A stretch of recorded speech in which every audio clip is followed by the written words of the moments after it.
자, 그럼 이제 우리 23페이지 50번 문제부터 보도록 할게요. 자, 50번 문제 보시면 식품위생의 지표 미생물에 대한 설명입니다. 옳지 않은 거. 우리 아까 이제 그 문제 다시 복습하는 거죠.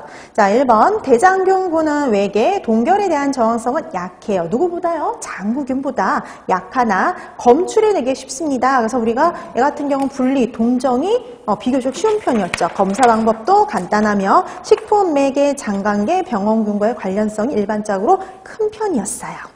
그 다음 2번 분변계 대장균군은 이런 일반적인 그냥 대장균 군도라고 다르게요. 44.5도씨, 그러니까 우리가 이렇게 비분변계하고는 다르게 44.5도씨에서도 유당을 분해시키는 미생물로서 대장균이 이에 속하고요. 분변 오염의 지표로서, 왜냐하면 분변에만 존재하다 보니까 대장균군보다 더 정확하죠.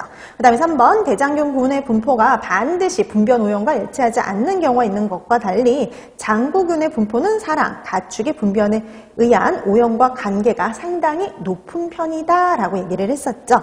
그 다음에 4번 생선, 채소, 절인 고기에서의 검출률이 대장균군은 높은 반면에 장구균은 일반적으로 높다. 원래는 낮다라고 해야 되는 그게 맞는 문장인데 근데 어떻게 됐든 둘 다 높다 이렇게 되어 있는데요.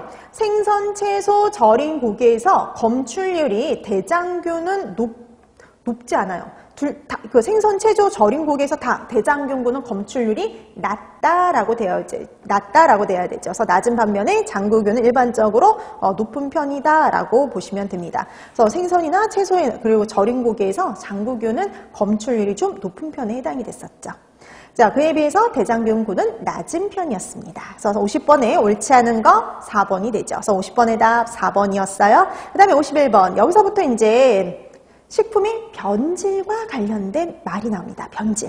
자, 우리 식품의 변질과 관련해서는 여러분들 우선 용어들을 알아두셔야죠. 변질은 어떤 성분이, 식품에 있던 어떤 성분이 변하느냐에 따라서 부패, 변패, 산패, 그리고 그 다음에 발효라고 얘기를 하죠. 근데 그러니까 사람에게 유용한 성분이 만들어지는 경우는 발효라는 말을 쓰고요. 그 외에도 갈변이라는 용어가 있었어요. 자, 지금 이 중에 옳지 않은 것 찾아라 그랬네요. 1번, 변패는 미생물 등에 의해서 탄수화물, 지방질이, 그러니까 질소를 함유하고 있지 않은 탄수화물, 지방질이 분해되어 산미를 형성하거나 비정상적인 맛과 냄새가 나는 현상을 변패라고 얘기를 하죠. 자, 그 다음에 2번 지방질이 산소, 햇볕, 금속, 효소, 세균 등의 작용으로 인해서 산화되는 현상으로 산소 분압이 낮으면 속도가 빨라진다. 자, 산소 분압이 낮아지면 산소가 많아야지 산화가 잘 일어나겠죠. 그래서 얘는 산소 분압이 높으면 이렇게 돼야 돼요. 그래서 산소 분압이 높으면 속도가 빨라진다 이렇게 돼야 되겠죠. 그래서 옳지 않은 거 2번입니다. 그럼 3번, 4번 맞겠죠? 한번 보세요. 발효는 탄수화물이 미생물의 분해작용으로 사람에게 유용한 유기산이나 알코올, 아미노산 등이 생성되는 걸 우리가 발효라고 얘기를 하고요. 부패는 단백질과 질소, 화합물을 함유한 식품이 자기소화, 부패세균의 효소작용에 의해 분해되어 가식성을 잃는 현상을 가지고는 부패라고 얘기를 했었죠. 그래서 각각의 용어 확인해 두시면 됩니다.